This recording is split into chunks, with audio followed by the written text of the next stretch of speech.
Have you been experiencing unwanted chronic symptoms, whether it be persisting physical pain or neurological issues like anxiety? Well, chances are it could be linked to trauma you may have experienced in the past. In fact, studies are now showing just how common the link between trauma and chronic illness is. And in this video, I'm going to break down the link between the two, and as always, we'll be giving you take-home tools to implement so that you can start healing from unwanted symptoms. Let's get into it. Hey guys, Kelly Nelson here with Kelly Nelson Health. Welcome back to my channel where I help you self-heal from chronic conditions such as, but not limited to, fibromyalgia, chronic fatigue syndrome, chronic pain, mystery illness, anxiety, and more. If you know my story, you know that I have suffered with fibromyalgia and a chronic fatigue syndrome diagnosis that involves severe chronic pain, fatigue, brain fog, and anxiety for 6 years before I found the beautiful world of brain retraining and nervous system regulation that finally ignited the healing power I already had within. Having gone through this myself, I know exactly what it takes to recover, so I now dedicate my life to helping you do the same. I'll be honest, when I was first diagnosed with fibromyalgia about 10 years ago, and joined all those Facebook groups to gain more knowledge, tisk tisk on me, because you know how I feel about Facebook groups, I highly recommend not being in those groups. I do remember there being random mentions about how trauma was a major cause of fibromyalgia symptoms and chronic illness in general. In fact, I remember one woman in particular. Everyone was going on and on about their pain and how miserable they were. Again, why I don't recommend these groups when healing. And she came in and commented something. I don't remember the exact words, but something along the lines of, I too thought that fibromyalgia was a life sentence of chronic symptoms, but after working with a naturopath who introduced her into, the work of trauma and all of that, she realized and said, I have a lot of built up anger that I needed to release. And after I released these emotions, all of my symptoms went away. And while I'm sure everyone else just brushed it off, it really struck me. I mean, obviously, I'm here 10 years later remembering her and exactly what she said. And it made so much sense to me, at least more sense than the Western medical diagnosis that I received, like of, yes, you have a chronic condition called fibromyalgia, and we're not sure what the cause is. And oh, you'll most likely have this for life. I've always had this innate feeling that our bodies, they're made to heal themselves. So when she mentioned this back then, it just really struck a chord. So fast forward to 5 years ago, which was 5 years after the onset of my symptoms, I completely left the Western medical system altogether, knowing these doctors simply were not equipped to help me heal from my chronic symptoms or what they called fibromyalgia. And I went on a self-healing journey of my own. And on this journey, I found the beautiful world of mind-body healing, meaning the two, the mind, right, and the body are completely interconnected, the complete opposite of how conventional medicine looks at health. And so much of this mind-body healing had to do with regulating my nervous system. And after researching, joining programs, and getting my hands on basically everything that had to do with healing through the nervous system, I finally started seeing symptoms go away one by one. And it was incredible. For 5 years, I put my healing power in doctors and got zero results. But as soon as I started to heal from within and got to the root cause, I started getting better. Now you're probably thinking, okay, Kelly, what does all of this have to do with trauma? Well, remember all of the research I said I did? A lot of that research mentioned trauma potentially being the root cause of nervous system dysregulation. Now, to be clear, I am in no way saying that all chronic illness is as a result of trauma, but it's important to mention because it's likely a possibility. And as you know, I am in the business of teaching others how to self-heal. So it's up to you to assess your life, your past, and your current situation, and then be proactive. Does this hit a chord for you? Does it seem plausible that your chronic conditions could be the result of previous or even current traumatic events? Is this something that resonates with you? And if so, that's even more indicative of there being a connection between the two for you. So here's important and often misunderstood information about trauma. Trauma does not have to be some major event that happened, like physical abuse, sexual abuse, death of a close loved one. Trauma is simply this. It is something that happened to you that you were not equipped to handle at the time of the event. That's it. It's that simple. And this is especially common when we are young children, right? Because our brains are not as developed. So our brains don't have the capacity to deal with a lot of the difficult outside stimuli that is being presented to us. So trauma could be something like your best friend turned on you and bullied you in front of your classmates, or your parents got divorced, or you were kicked in the shins by a boy who you also happen to have a crush on in front of your friends. Trauma can be something that seems so small now, but at the time was outside of your capacity to cope. And here is the kicker. Your subconscious mind does not take into account how big or how small the event was. It does not know the difference. What it does take into account is the emotional charge associated with it. So anything in the trauma bucket are stored in the subconscious mind. And guess what? 95% of our minds is in fact the subconscious mind. So basically, what's on autopilot, what our habits are, beliefs, perceptions, it's where our values live. It's incredible. Most of our mind is made up of the things that we are not in control of in the moment. And this is when we have that aha moment, right? And it might all start to make more sense. So when trauma occurs, big or small, our conscious mind, which is only 5% of what makes up our mind, is completely tapped out. It's not equipped to handle this traumatic situation at hand. And so it is then stored in the subconscious mind, freeing up the space needed in the conscious mind so that we can then go about our day and take care of our basic human needs, like eating, sleeping, learning, conversating with others, etc. Now, this is happening for every traumatic experience that you have. So every time you are presented with a situation that is too painful or too big to handle in the moment, off it goes into the subconscious mind again and again, and then repeat, repeat, repeat.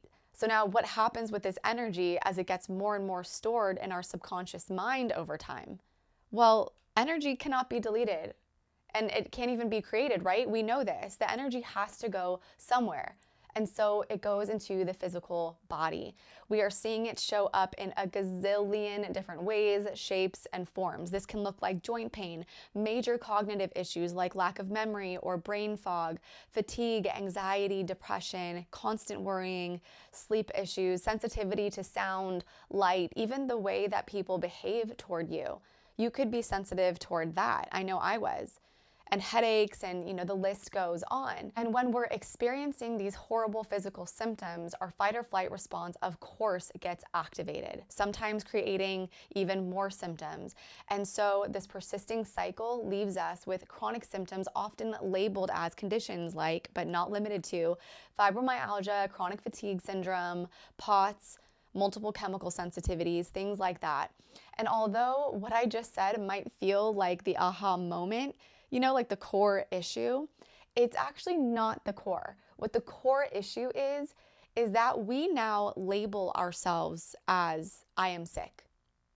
I'm sick. I can't go to Betty Ann's birthday party because I'm sick. I have fibromyalgia. I can't go on that trip with my family or Joe Schmo because I am sick. I'm no longer healthy. This is the narrative that we tell ourselves and the narrative that we even tell others. And when we identify as these things, they become our core beliefs. And what I'm about to tell you is so important, so write it down if you can, because this could quite literally be the make or break as to what your healing journey will look like.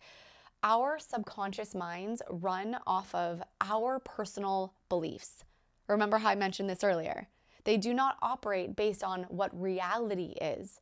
So when we take in outside stimuli, if it does not align with our core beliefs, our subconscious mind will delete it, distort it, or generalize it. So let me give you an example. The same exact thing happens to two individuals. Let's say it's a set of twins. The same exact thing. But when asked about the situation, they tell two completely different stories. Their perceptions of what happened were different. And so their reality and their beliefs were also different from one another. And so all of the outside stimuli that are being presented, they're either deleted, distorted, or generalized based on their specific beliefs about the situation. And this information is so powerful when it comes to healing. So powerful, because we now know we have the ability to change our thoughts, our beliefs, and the way we perceive things.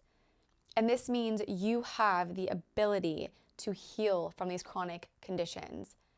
And I have no doubt in my mind that you can absolutely do just that. Now, you might be thinking, well, Kelly, this pain is real. It's not my thoughts or my beliefs. It's actually really happening, and I can barely function at times. Yes, 1000% yes. I understand. As you know, I've been there, and the pain is so real. I am not saying any of this is your fault in any way, shape, or form. In fact, it's the complete opposite. It's how our brains have worked since the beginning of time, or our time at least. They operate this way so that we can survive, right? But what's important is that you now know, although our primitive brains have operated this way for so long, it is no longer serving us, right? These brains of ours have not evolved in 10,000 years, yet our society is evolving at astronomical rates, and it puts us in this compromising position. When other mammals like bears and tigers, etc., are faced with a situation that brings them into a state of survival, yes, they go into fight or flight, but immediately after, often just minutes after, they are able to come back down into rest and digest with no imprint of the memory of the situation affecting them. But we as humans are now continually going into fight or flight, trying to release these traumas and other things that the conscious mind are not able to process. And when we're in this heightened state of chronic fight or flight over and over and over, it weakens the immune system, of course, right? Because no organism is designed to live in a state of survival for a long period of time. And we as humans are absolutely no exception. So this is why we're seeing this epidemic or even pandemic of chronic issues, chronic pain, autoimmune, or whatever you want to call it.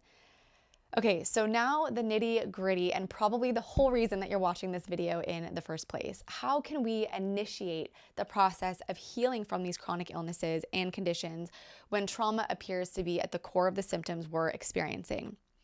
You can begin by first and foremost acknowledging your symptoms as your body's way of trying to help heal you. Right? So not trying to hurt you. You cannot heal a body that you are at war with. I repeat, you cannot heal a body that you are at war with. And feel free to post this up on your mirror if it helps you, to remind you, you cannot heal a body you're at war with. This is really important. Every sensation you feel, whether physical or emotional, is your body's way of communicating with you and nothing more. So I invite you to take these sensations in as just that. And I know it's difficult, but take it in as just that and only that. So your job is to help establish a cordial line of communication between the mind and the body so that the subconscious mind and the conscious mind are operating in unison. So for example, when your symptoms are heightened, your reaction isn't, why me? I hate this. No one understands. Oh my gosh, the symptoms are going to get worse. Oh my gosh, what if I get into this place that happened before? Doctors never help me. No, your reaction is to calmly think, okay, my body is trying to communicate something to me. Let me take a moment to get really in tune with the feeling. Does it feel like a frightened sensation or one of safety? And to remind you, the subconscious mind takes in sensory information under only 2 categories and nothing more. Just 2. It's either safe or it's dangerous. So again, sit with these sensations. Is your body telling you it feels in danger or it feels safe? This is the way you can start to heal and start to see your mind and body as allies, and that they're on the same team, because they are. So this, along with separating yourself from your thoughts, which I've covered in a separate video, so important, is where you need to start. It starts with this cognitive reframe, how to communicate with yourself. Let me give you an example. So let's say you start to feel the sensations of a panic attack coming up. In the moment, the second you become aware of these feelings, I want you to simply say, okay, this is my body sending me a danger signal, right? Because this isn't a safe signal, it's a danger signal. But you realize, Okay, there's absolutely nothing to feel unsafe about. We're not in danger at all. So take a moment, take some very slow, deep breaths, diaphragmatic breaths, always through the belly, especially paying attention to the out breath because this is when we activate our parasympathetic branch of the nervous system, the rest and digest. And tell your subconscious mind, okay, I see you, I feel this. I see that you think we're in danger, and thank you for trying to protect us, but we are safe. There is nothing here that will harm us. I know you've been conditioned to be in this protective mode, and thank you, but it is no longer serving us. So you can let go now. You can let go because we are now choosing to heal. Now, of course, it doesn't have to be this exact verbiage, but you get the point. And when you repeat this time after time after time, your subconscious will eventually rewire its neural pathways, which have been so ingrained to be in fight or flight at the drop of a hat, to then not being reactive in these situations that don't fit the fight or flight response. Now, of course, trauma can be very complex. I am not a doctor, and I appreciate everyone's unique experience calls for unique protocols to heal. But I will say this, and I will say it with confidence. There is a big chance that if you've experienced trauma in your past, and again, big or small, and you're experiencing chronic conditions, there is most definitely a high chance that you're experiencing nervous system dysregulation. And implementing this way of being with the mind and the body, not being at war with it, can make a huge difference in healing. Now, as much as this is a huge piece of the healing puzzle, it is definitely not the only piece. All the pieces to healing lie within my one-on-one program called Freedom from Chronic Illness. It's a one-on-one coaching program. It's a 6-week program that gives you all of the tools, the entire toolbox to heal from these unwanted symptoms. And if you have questions or want to know more, the amazing thing is you can have a chat at no cost to you. That's right, zip, zero cost. You can have a chat with me. You can schedule that phone call by clicking the link in the description box below. And I just want to leave you with this. I know exactly what it feels like to be in the depth of chronic illness and anxiety, debilitating symptoms. It was so difficult to even navigate everyday life. Even things like washing my hair hurt. So please know that I understand with every ounce of my being where you are at, and I want you to know you can heal. And if you find the way to put you first, stay consistent with the work, do the work, you will heal. If you feel this video helped you understand the relationship between trauma and chronic illness and symptoms in general, please be sure to hit that subscribe button. Although this channel is new, I don't ever plan on putting a stop to these videos because helping others heal is truly my biggest passion in life. And the more that you subscribe, the more people can be helped. You can also hit the bell notification so you can be notified when my next video comes out. Thanks so much for watching. Happy, healthy healing. Bye.